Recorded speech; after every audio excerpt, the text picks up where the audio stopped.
La Edad Media.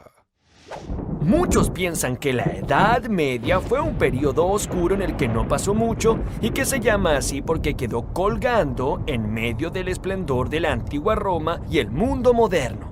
Es decir que para muchos la Edad Media fue un bache en la historia, un periodo de transición, como un sótano oscuro en el que el hombre permaneció oculto y del que salió nuevamente a la luz recién allá por el año 1500, cuando renacieron aquellas ideas de la antigüedad que habían hecho tan brillantes las épocas de Grecia y de Roma.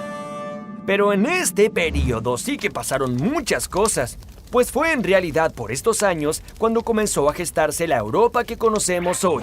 España, Francia, Italia, Alemania, Gran Bretaña, los Países Bajos, toda Escandinavia, Austria, Hungría son descendientes de aquellos famosos pueblos bárbaros que ocuparon estos territorios luego de la caída del Imperio Romano. Durante los 10 siglos de la Edad Media, estos pueblos se convirtieron en reinos y le dieron forma a Europa, referencia fundamental de la cultura occidental. Los francos. Allá por el siglo V después de Cristo, pueblos bárbaros provenientes del centro europeo acosaban la estabilidad del Imperio Romano.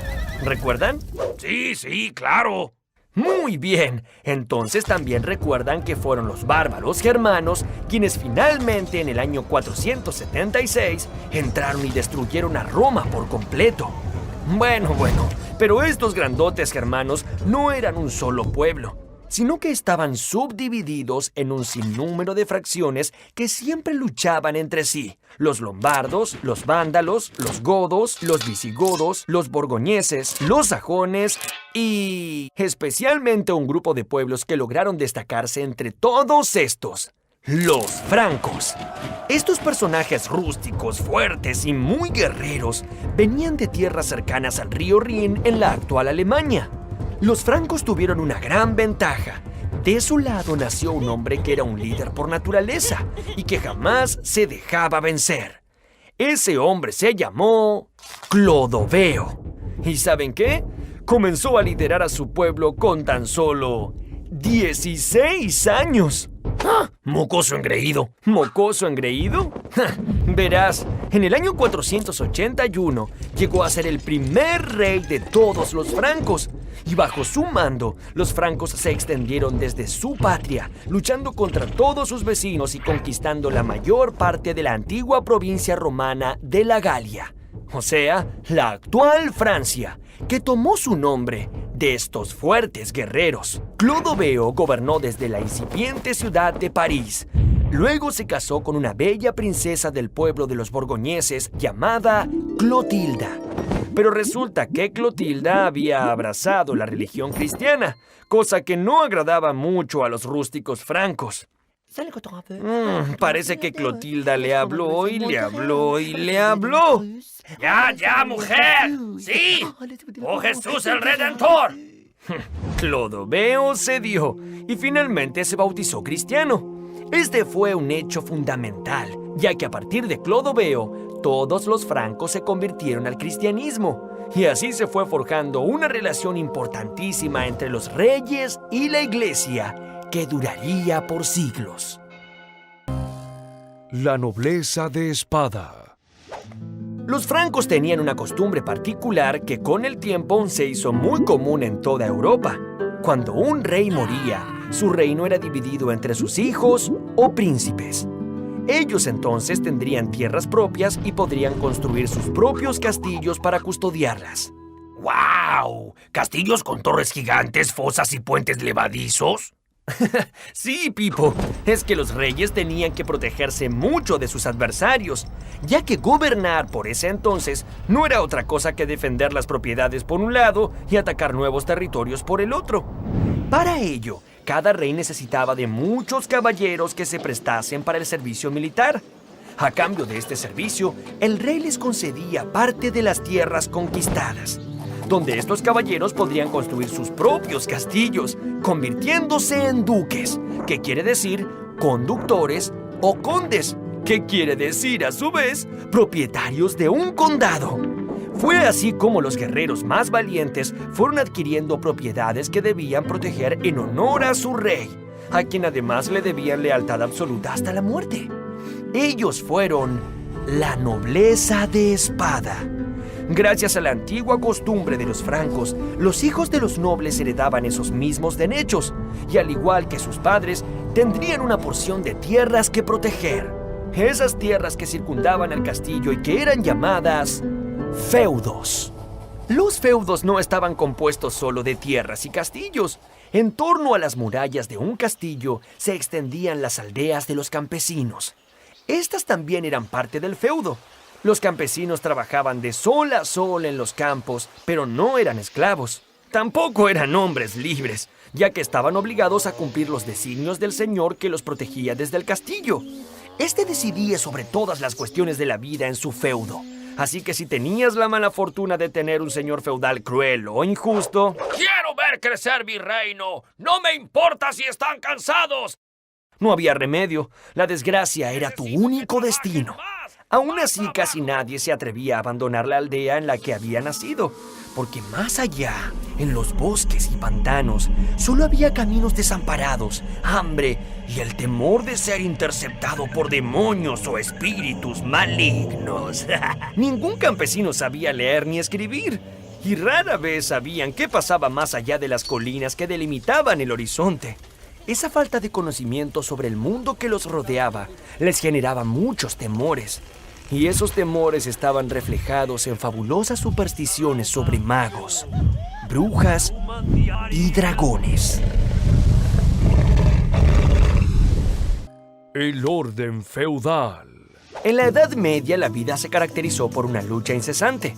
Los nobles se unían en sólidos ejércitos que se debían lealtad los unos a los otros y, a su vez, todos juntos le debían lealtad a su rey. Pero si lo único que hacían era luchar, ¿cómo se mantenían? ¿De dónde salían sus riquezas?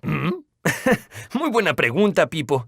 Para que los nobles tuvieran caballos, armaduras, espadas, capas y comida, los campesinos de cada feudo debían trabajar sin descanso. Ellos producían todos los alimentos que comían sus señores, y lo que sobraba también era tomado por estos señores para intercambiarlo por todo aquello que necesitaban en sus campañas militares. ¡Wow! Algo así como lo que tengo es mío, lo que sobra es mío, lo que no tengo es mío y lo tuyo también es mío. La sociedad feudal funcionaba como una gran rueda. Sobre ella se apoyaban tres grandes grupos que nunca se mezclaban entre sí. Aquellos que se dedicaban a luchar eran los nobles caballeros. Aquellos que se dedicaban a rezar eran los monjes del clero. Y aquellos que se dedicaban a trabajar la tierra eran los campesinos. Cada grupo dependía del otro. Si los campesinos no eran defendidos por los nobles, no podrían cultivar la tierra. Y si los nobles y la iglesia no tenían que comer, ¿cómo iban a pelear y a rezar? Estos tres órdenes eran muy rígidos y nadie podía moverse de uno hacia el otro. La organización feudal duró en Europa unos 1000 años.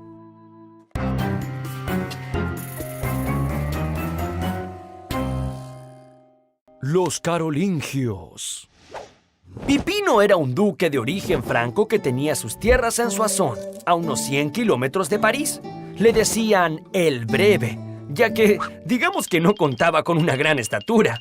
Este tal Pipino, el Breve, no estaba tan contento con sus escasas tierras. A pesar de su limitada altura, Pipino se sentía suficientemente grande como para convertirse él mismo en rey de los francos. Fue así que inició su plan. Pipino notó que el Papa de Roma, que era el jefe de la iglesia, tenía muchísima influencia sobre todos los cristianos del reino. Entonces mandó ejércitos a Italia para defenderlo de invasores y agresores, permitiéndole crear los estados pontificios, que eran algo así como el reino de la iglesia. En agradecimiento, el Papa Zacarías le dio todo su apoyo, y en el año 754 fue coronado el nuevo rey de todos los francos. Pipino el Breve fue el padre de Carlomagno. A diferencia de su padre, él era un hombre alto y robusto. Carlomagno supo aprovechar la astuta alianza que su padre había entramado con el sumo pontífice de la Iglesia cristiana. Entonces envió nuevos ejércitos a Roma y estos hicieron aún más extensos y poderosos los territorios gobernados por el Papa. En retribución, el Papa nombró a Carlomagno Romanorum Ecclesia Protector. Si no lo entendieron, fue algo así como protector de la Iglesia de Roma. Con ese título, el gran rey de los francos se lanzó hacia el norte y hacia el sur, hacia el este y hacia el oeste, con el fin de conquistar, subyugar y cristianizar a todos los habitantes del continente europeo. Después de incansables campañas contra los lombardos, los sajones, contra los ávaros, contra los eslavos, contra los godos y contra los visigodos, Carlomagno había logrado formar un gran imperio. Pero no fue tan solo un gran conquistador. Carlomagno quiso unificar a todos los señores y aldeas de su imperio en una sola religión y bajo una misma cultura, basando su poder en el conocimiento.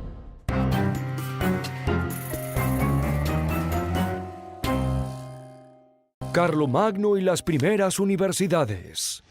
Casi 800 años más tarde del nacimiento de Cristo, Carlomagno se había convertido en una figura emblemática de toda Europa continental, y su imperio fue llamado el Imperio Carolingio. A pesar de ser un rey tan poderoso, Carlomagno no había ido a la escuela ni había tenido profesores durante su infancia.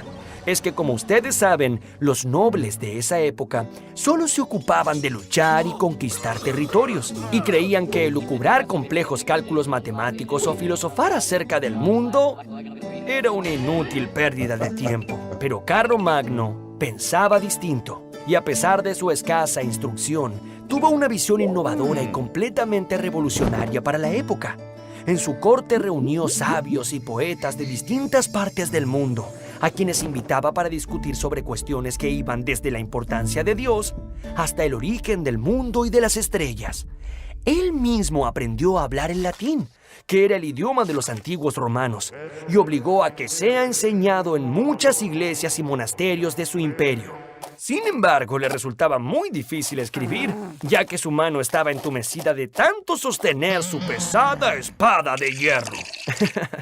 Los monjes tenían a su cargo documentar todos esos conocimientos universalistas que allí se enseñaban. Este fue el origen de las universidades, tal como las conocemos hoy. 2 siglos después de Carlomagno, de aquellos monasterios, nacieron muchas universidades, por ejemplo, la Universidad de Bolonia, en Italia, que fue fundada en el año 1088 y es la más antigua de Europa, o la de Oxford, en Inglaterra, que fue creada en el año 1096.